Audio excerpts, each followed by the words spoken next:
T.I, you gotta tell that what you do to Akademiks just jumped right into the middle of the 50 Cent and T.I drama, and he's not holding back at all. He's dropping straight bombshells. So, my T.I, he's reacting to 50 Cent finally reacting to him. What started as a normal rap feud is now turning into something way bigger. About having emotional intelligence to see a marketing rollout.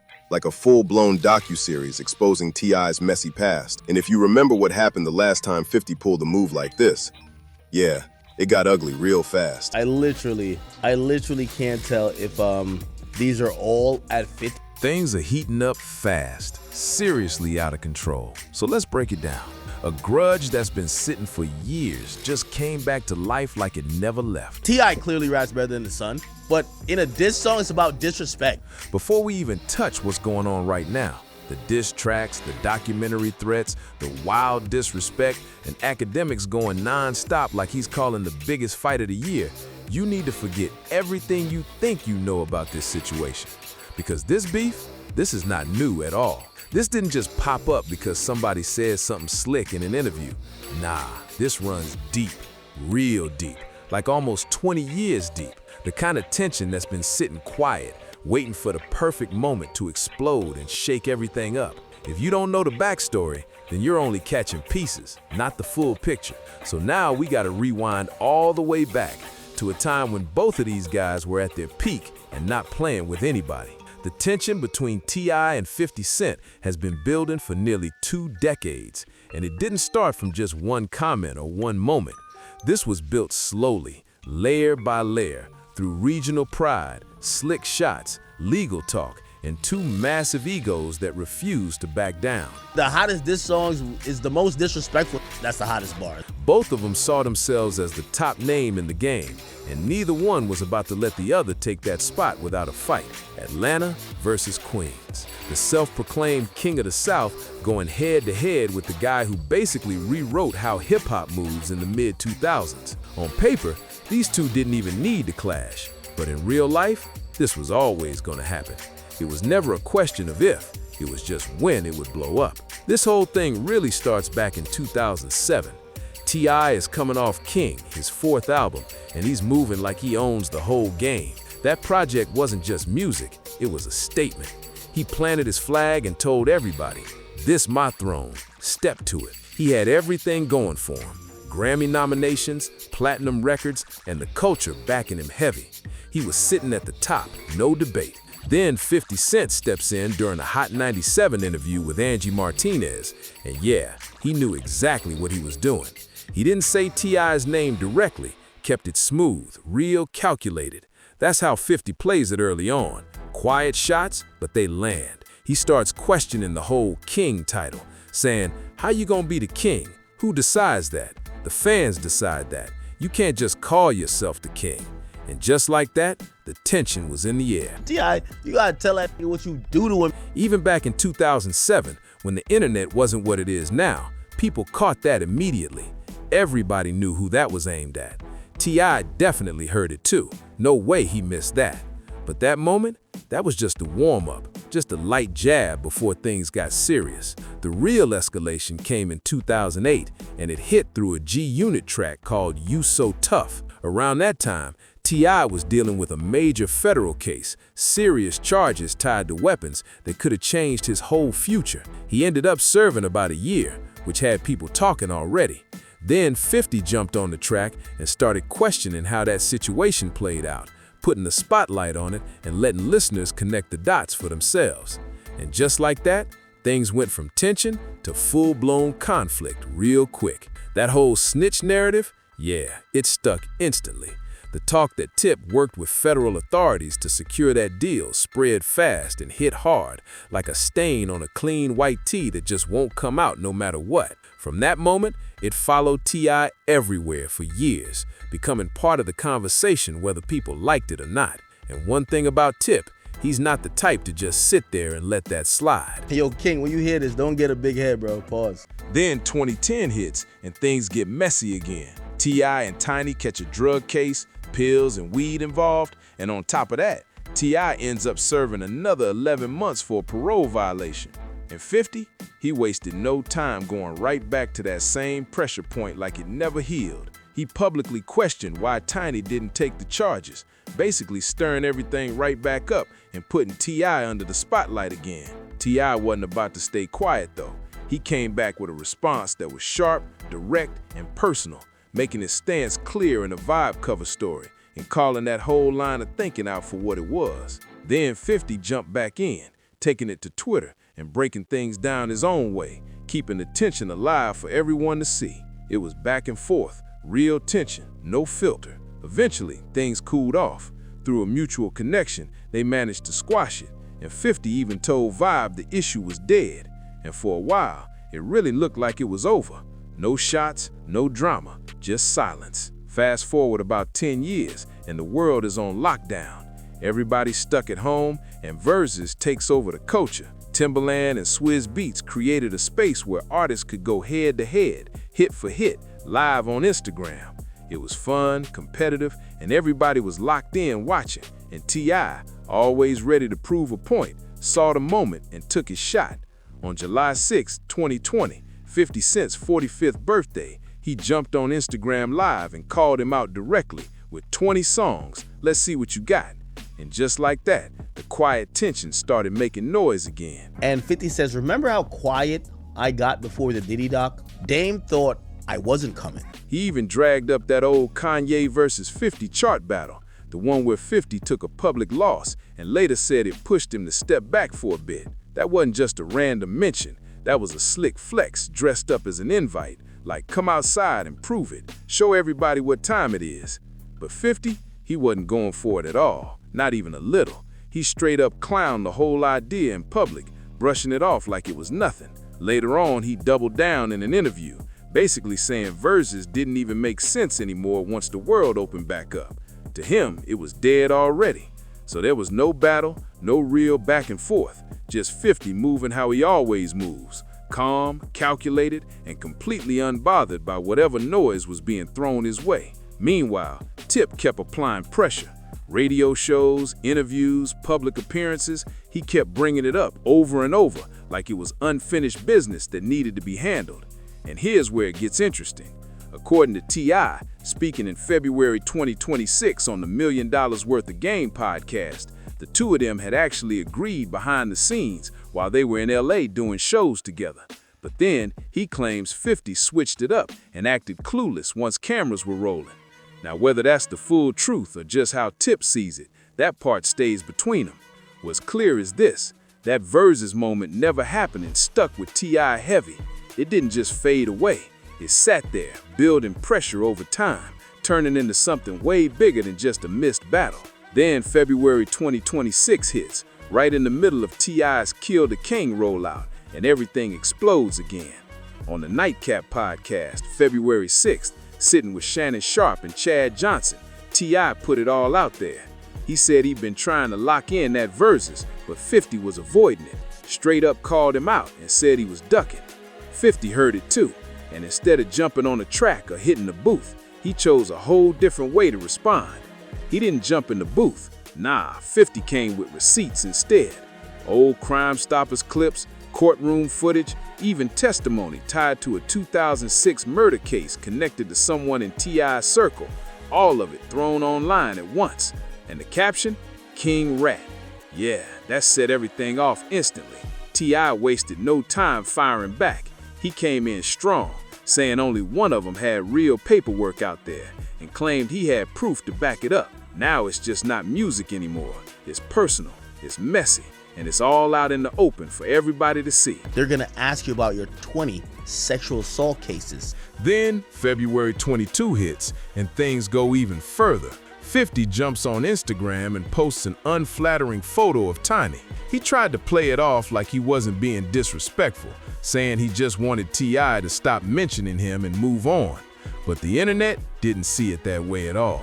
People took it as a direct shot at T.I.'s family, and that's when things really started spiraling. King Harris didn't wait around for any explanation.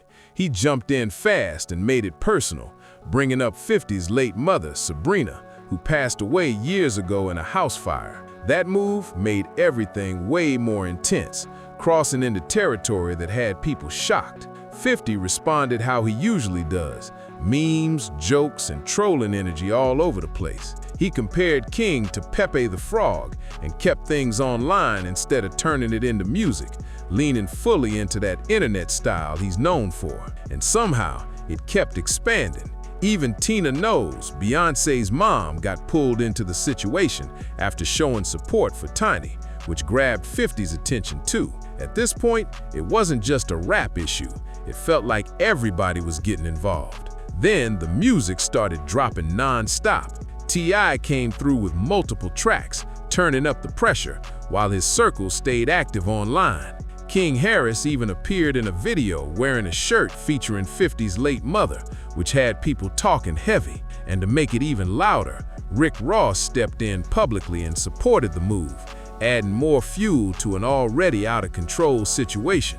Damani stepped in and linked up with Miss Jackson, and yeah, they made sure people noticed. Outkast sample, burning house visuals, everything laid out with intention, nothing subtle about it at all. This wasn't just random moves anymore. This felt planned, like every piece was part of something bigger. Hope this doesn't mess up your promo tour. The whole Harris family came together and turned the situation into a full-on rollout. At this point, it wasn't just beef, it was a full campaign, loud and coordinated. And while all of this was blowing up in real time, DJ Akademiks was right there watching it unfold, already locked in.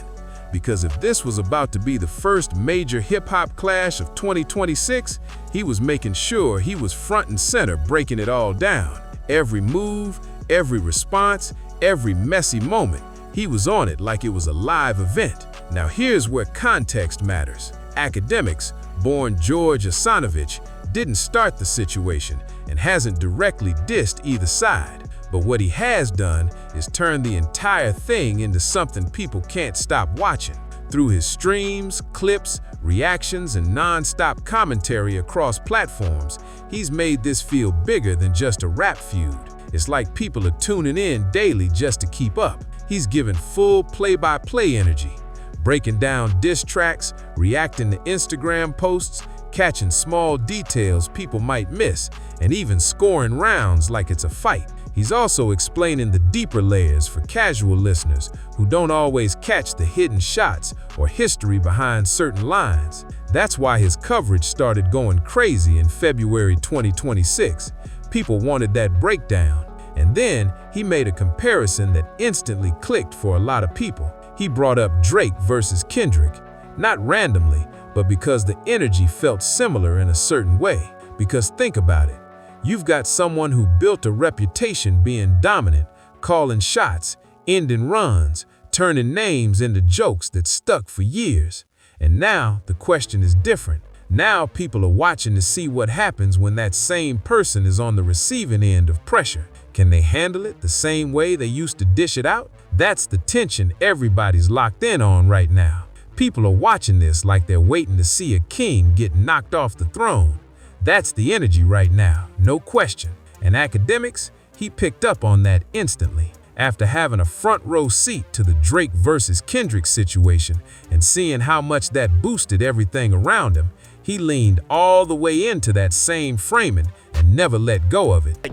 Yo, T.I, let me give you some advice. You ain't see what Kendrick did? Just start lying. Now this is where he starts separating himself from everybody else talking about it. While most of the internet was busy choosing sides, Team Tip or Team 50, Akademiks was moving different. He wasn't just reacting, he was analyzing everything like a full strategy breakdown. He's looking at the music, the timing, the posts, the responses, all of it. Not just what's happening, but why it's happening. Like he's reading the whole chessboard instead of just watching one move at a time. And then he throws out a question that makes people pause for a second. Is this even real beef? Or is this one of the smartest, most calculated music rollouts we've seen in a long time, and everybody just fell for it? That question shifted everything, because now people aren't just watching for drama, they're trying to figure out if they're being played. And Akademiks didn't just make that up out of nowhere either. He brought in a perspective that was already circulating quietly, originally tied to Karen Civil. Now Karen Civil isn't just anybody. She's been deep in the industry for years, working alongside major names and understanding how these moments are built behind the scenes. Someone with that kind of experience doesn't just throw opinions around for no reason. Her take added a whole new layer to this situation. She pointed out that before any of this with 50 even started, T.I. had been trying to line up a versus battle with Lil Wayne, but Wayne didn't respond, didn't engage, gave nothing at all. And that's where things start to look a little different. So after that, the move looked clear. T.I. pivoted and tried the same setup with 50. And when 50 posted that photo of Tiny with a "Leave Me Out of It" caption, even without saying anything outright disrespectful, T.I. and the whole Harris family treated it like a full-on attack. That's when everything flipped into high gear. According to Karen Civil's perspective, that moment wasn't just random drama. It was the launch of a full music diss rollout campaign. Basically a strategy wrapped in beef to make it hit harder and grab more attention. And once you look at it like that, the pieces start lining up real different. What's interesting is Akademiks didn't really argue against that take. If anything, he leaned into parts of it. During his kick stream on February 26th, he pointed out something that had people thinking twice. He said it was straight up weird that T.I. kept dropping songs aimed at someone who was publicly disrespecting his family, because in his eyes, someone with T.I.'s level of status and legacy shouldn't need to move like that. Not when it comes to that kind of situation. At some point, it stops being about music and starts being about pride. Akademiks basically made it clear. Once things get that personal, the versus talk should have been over completely. You're not supposed to share a stage with someone who's taking shots at your family like that. That's bigger than music at that point. But T.I. didn't stop. He kept releasing track after track after track, keeping the pressure on and the conversation alive. And it didn't just stay with him either.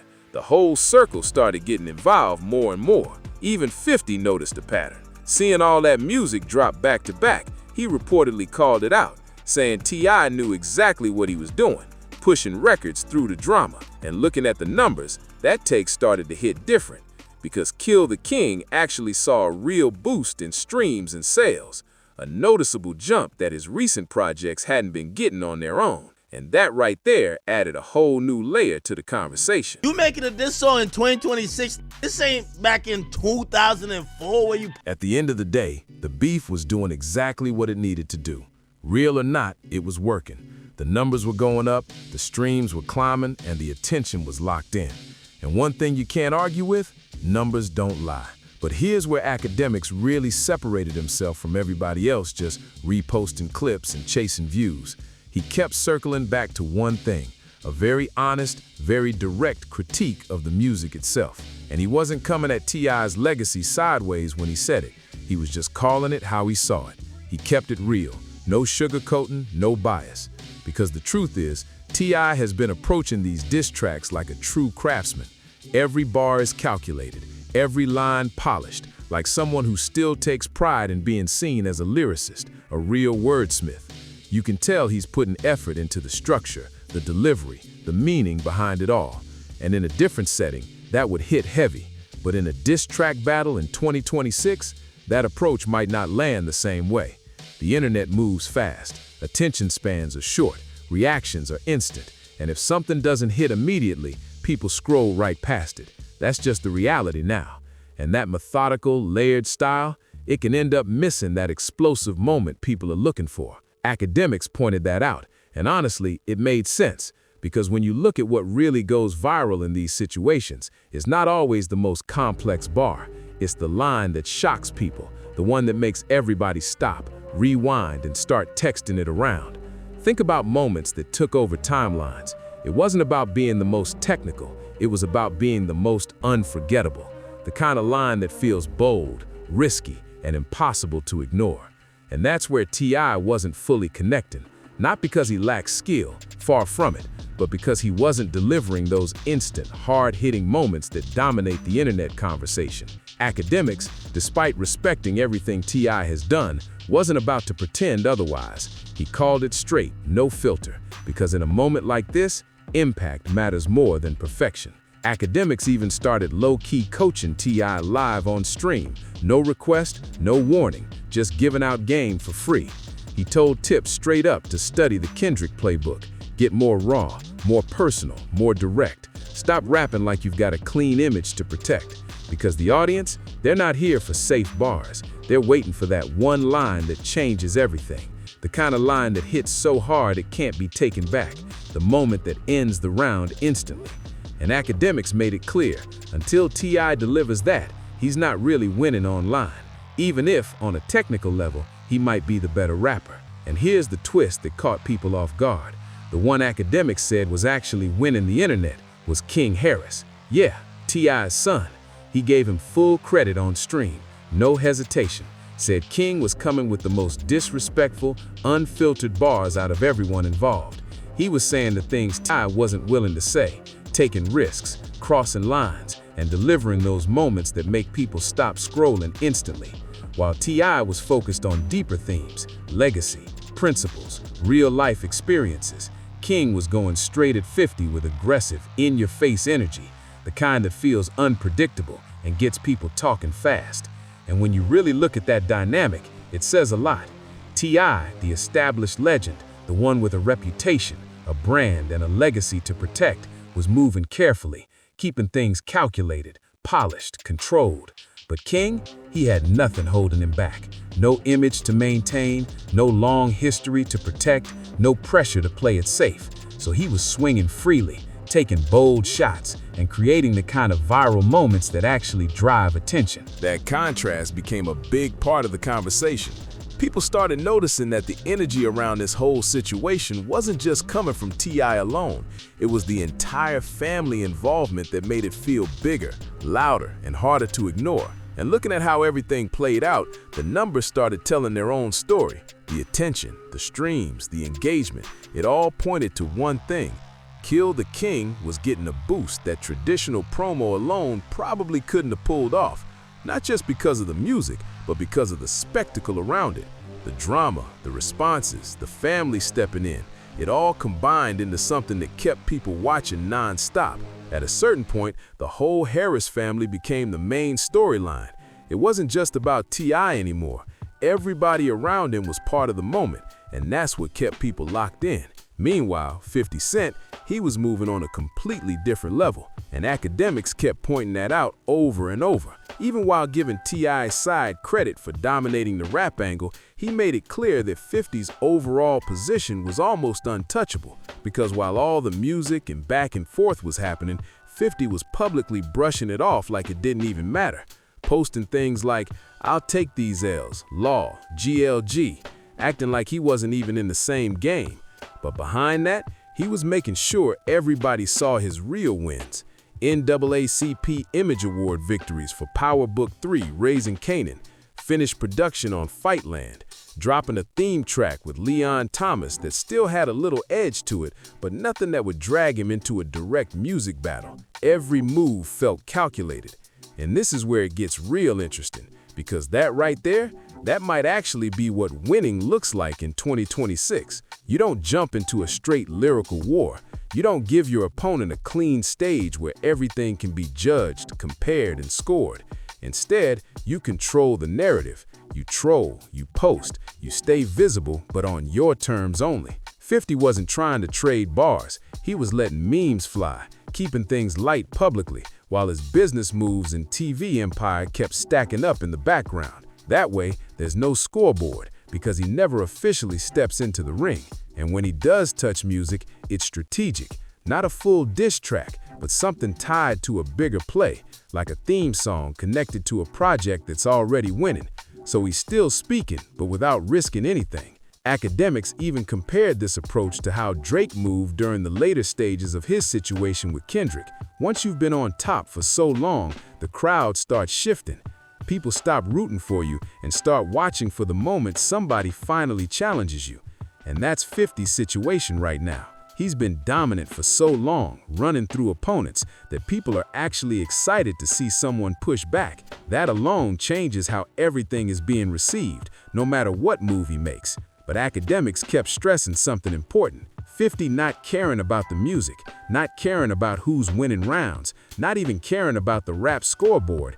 That was actually his biggest advantage in this whole situation. That mindset, it gave him freedom to move however he wanted. And then came one of the coldest moments early on, that post and delete from 50. It wasn't loud, it wasn't flashy, but it hit different. He referenced how he went quiet before dropping the Diddy documentary and reminded everyone what happened after that silence. That wasn't a diss track. It wasn't even a direct insult. It was a warning, a quiet one, but loud enough for everybody paying attention. A reminder of what he's capable of when he decides to stop joking and really apply pressure. And that single move shifted everything. The tone changed instantly, because now it wasn't just about music or internet jokes anymore. It felt bigger, more serious, like something else was coming. 50 was just posting memes, and I ain't gonna lie. By early March 2026, 50 took it even further. He went from hinting to confirming a full documentary-style project, Surviving T.I and Tiny. And yeah, that title alone had people talking immediately. The focus? Allegations that have been circulating since 2021, involving multiple individuals and serious claims that T.I and Tiny have denied consistently. 50 made sure to draw a clear comparison to his previous documentary work, showing he already knew how to execute this kind of rollout at a high level. There was nothing subtle about it. He made it clear he understood exactly how to turn that kind of story into something massive, something that grabs attention far beyond music. T.I responded right away, no hesitation. He threw it back at 50 with, "We can go bar for bar, hit for hit, or doc for doc." And just like that, the situation leveled up again. Not just rap anymore. This was turning into something way bigger. He said it loud, no hesitation. Said it like someone completely unfazed by the pressure. But Akademiks, he wasn't reading it the same way at all. By this point, he had turned every twist in this situation into real-time content, and his take on that documentary thread hit way different. And that's exactly where this next part goes, because now we're stepping into something heavier. Up until now, everything we've talked about, the memes, the diss tracks, the family jumping in, King Harris wearing that shirt, Damani flipping Outkast, yeah, that all sits in a space hip-hop fans understand. Beef has its own lane, its own rules. Even when things get messy, people know how to follow it, debate it, and keep it moving. You can rank tracks, argue over who's up, build playlists, talk about it like it's part of the culture. That's normal. But what 50 did in early March 2026, that changed everything. He pulled this situation out of the music lane and into something way more serious, a space where there's no scoreboard, no who won the round, no easy way to debate it. Because now, the stakes aren't just about bars, they're about real-world impact. And Akademiks didn't sugarcoat that at all. He came on camera and made it clear, this isn't just entertainment anymore, this is something else entirely. Now, to really understand why he reacted like that, you have to look at what that Surviving T.I and Tiny documentary is pointing toward, because this didn't just come out of nowhere. Back in 2021, multiple civil allegations surfaced involving T.I and Tiny. These included serious claims from several individuals describing incidents that were said to have taken place over a span of years in different locations. The accusations involved misconduct at parties and hotels, with timelines stretching from the mid-2000s into the 2010s. Heavy claims, the kind that go far beyond music conversations and internet drama. T.I and Tiny have consistently denied all of it, repeatedly. They've described the situation as false, calling it a coordinated attempt to damage their reputation and pressure them. And that's what makes this moment so different, because now this isn't just about perception in hip-hop anymore. It's about allegations, public narratives, and how far things can go when the spotlight shifts like this.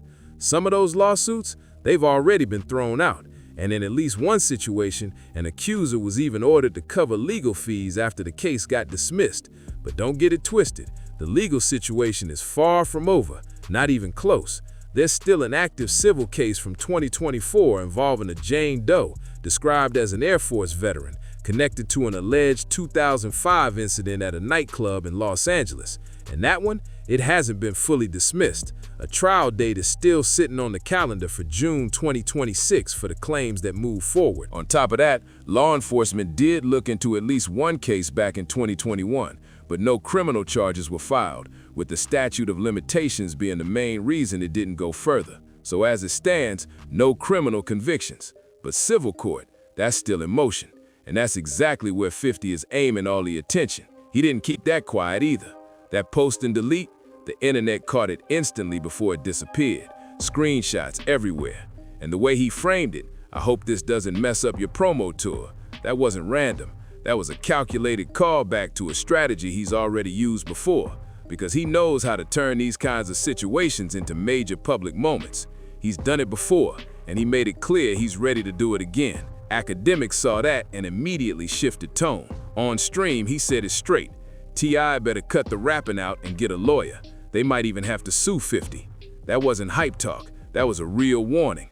Because once something like a documentary hits a major platform and starts presenting serious allegations to a wide audience, even if those claims are disputed, it opens up a completely different level of risk, legal, public, and reputational all at once. And Akademiks wasn't exaggerating. He was reading the situation for what it is. This isn't just rap beef anymore. These are two separate battles now. One is music, online moments, and public opinion. The other, legal pressure, real-world consequences, and long-term impact. And the truth is, only one of those fights can follow you off the internet and into real life at the same time. Now things shift again, because both sides have also been throwing around talk about paperwork like it proves everything. But not all paperwork means the same thing.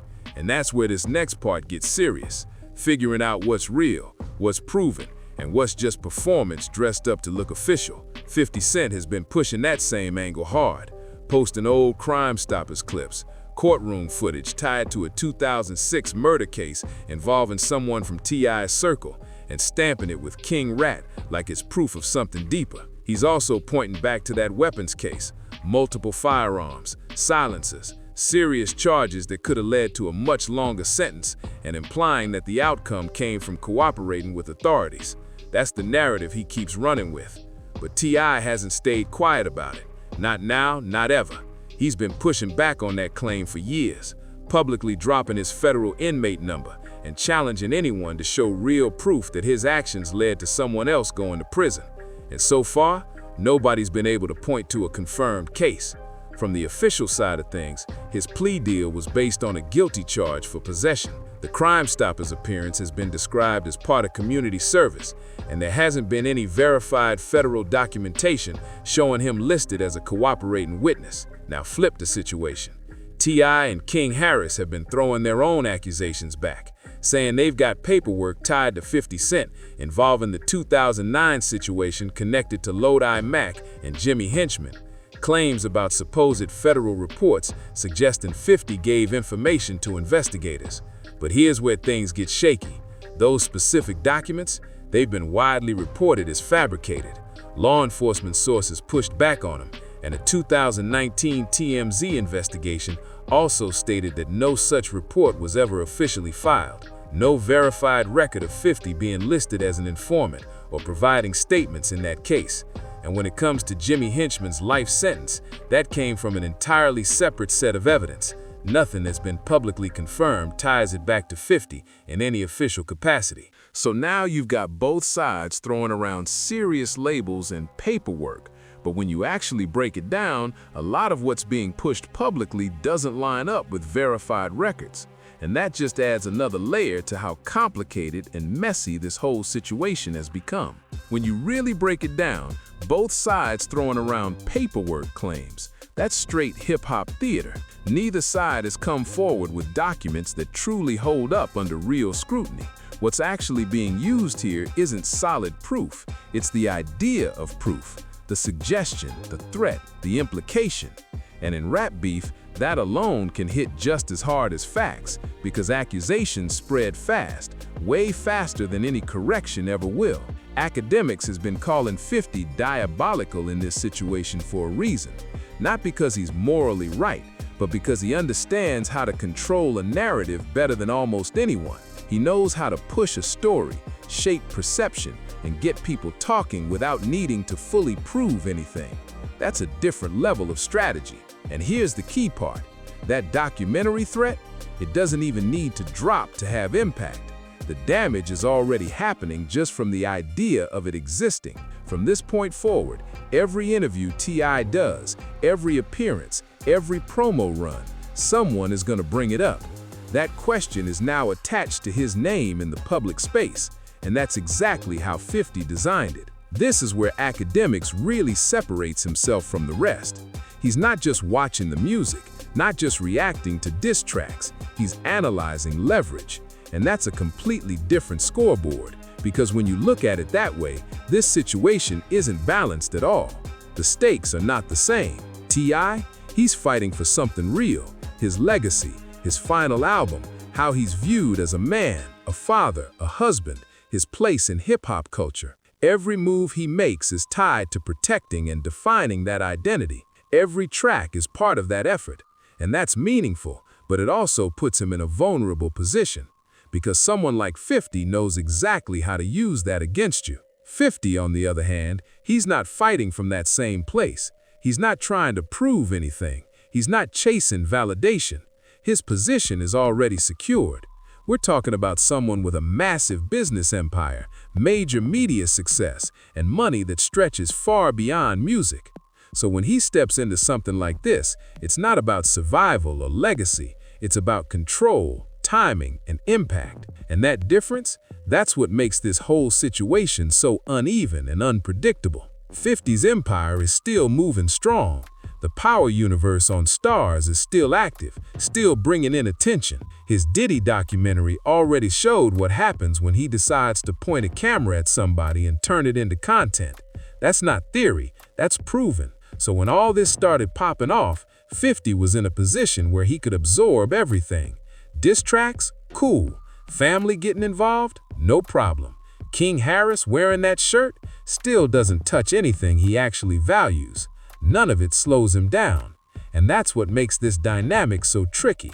Because when one person is fighting with real stakes and the other one isn't really risking anything important, the balance is off from the start. The one with less to lose usually has the advantage. Akademiks even had moments where he scored it like 50 was up 4-0, and his reasoning wasn't about music, it was about impact outside of music. Because that's always been 50's real strength in these situations. The scoreboard isn't just about songs, it's about public perception.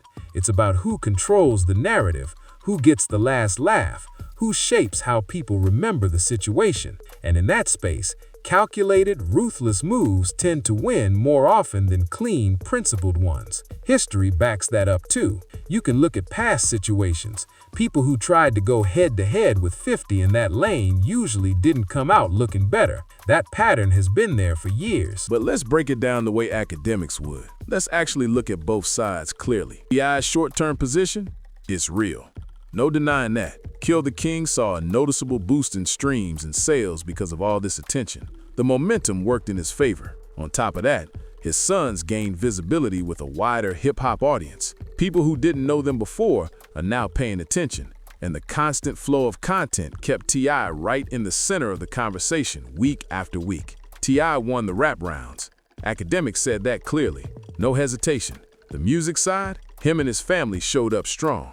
No debate about it. They delivered, stayed active, and kept the pressure on. But here's the reality nobody can ignore. Winning rap rounds against 50 Cent doesn't carry the same weight it used to, because 50 hasn't been playing that game for a long time. He's not focused on bars.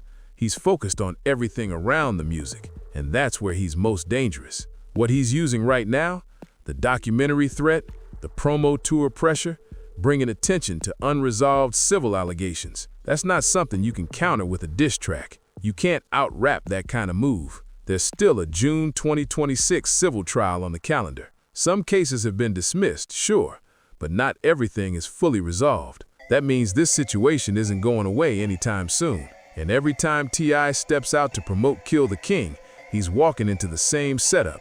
Interviews aren't just about music anymore. They come with tough questions attached. That's the position he's been put in. That's the trap. And Akademiks was one of the first to call it out in real time. He saw how it was being built and explained it before a lot of people even realized what was happening. Meanwhile, from 50's perspective, this is almost all upside. He keeps his music catalog untouched by not jumping into diss tracks. He reinforces that unpredictable, calculated image by leaning into moves like the documentary angle. And at the same time, he connects all of this attention back to his existing business moves. Shows, production, soundtracks. all things already bringing in results. So he's not stepping outside his lane, he's expanding it, using the moment to amplify what he already has going. And history shows he knows how to handle situations like this. He's built a career off turning conflict into opportunity. That's part of his formula. So the question becomes bigger than just who had the better song. It turns into who's controlling the bigger picture. And while all of this is unfolding, Akademiks is right there turning it into must-watch content. His streams, clips, and breakdowns are pulling in huge attention, sparking debates, and keeping people locked in to every update. Just like before, he's not just covering the moment, he's becoming part of how the moment is experienced in real time. Akademiks has really become the play-by-play voice of this whole situation, the go-to narrator for the first major hip-hop clash of 2026. And here's the thing about being the narrator, you don't lose. No matter how messy it gets, no matter who wins or falls off, the narrator keeps going. There's always another chapter, another moment, another breakdown. And right now, this story is still fully active. T.I is deep in his Kill the King rollout. 50 is pushing Power Legacy, closing out a franchise he built from the ground up. The documentary thread is still floating around, creating tension every time it gets mentioned. And Akademiks, he's live almost every night, reacting in real time, scoring everything, breaking it all down piece by piece. And sometimes he even steps out of commentator mode and starts giving T.I direct advice, unasked, unfiltered, but very specific, telling him exactly what he thinks it takes to win the internet right now. Because the way Akademiks, and honestly, the most tapped-in hip-hop audience sees beef in 2026 is different. It's not really about who's right or wrong, not about who has the cleaner record, the longer resume, or even the stronger evidence. That's not what people are locked in for. It's about the moment, the line that makes you rewind instantly, the move that makes you pause and think, wait, did that really just happen? That's what wins attention. That's what takes over timelines. Now don't get it twisted, T.I is a legend, that's solid. His catalog, his impact on Atlanta, his role in shaping Southern rap, that's all stamped and respected, no question. But legends tend to fight on a certain type of timing. They move with legacy in mind, with respect, principles, and how they'll be remembered. That's the lane they operate in. 50, he's not playing by those rules at all. 2 decades into a situation most people thought was over, he came back moving on his own terms. No rule book, no expectations, no pressure to follow tradition, just strategy, timing, and control.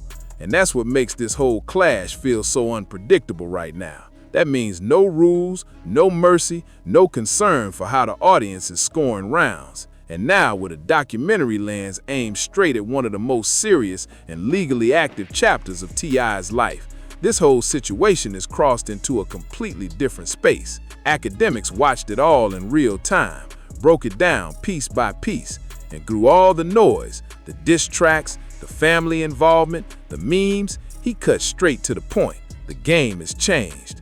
This isn't just rap beef anymore. The culture is shifted, and the way these battles play out now, it's on a whole different level. And the real question is whether T.I can adjust to that shift, not just for his legacy, but for his public image, his family, and everything tied to what's coming next with that June trial date still ahead. That's what's really on the line now. And honestly, we don't even know if this story is close to being over yet. If you made it this far, make sure you hit that like button, subscribe to the channel, and share this video with someone who needs to see this breakdown. And drop a comment below. I want to know your take on this whole situation.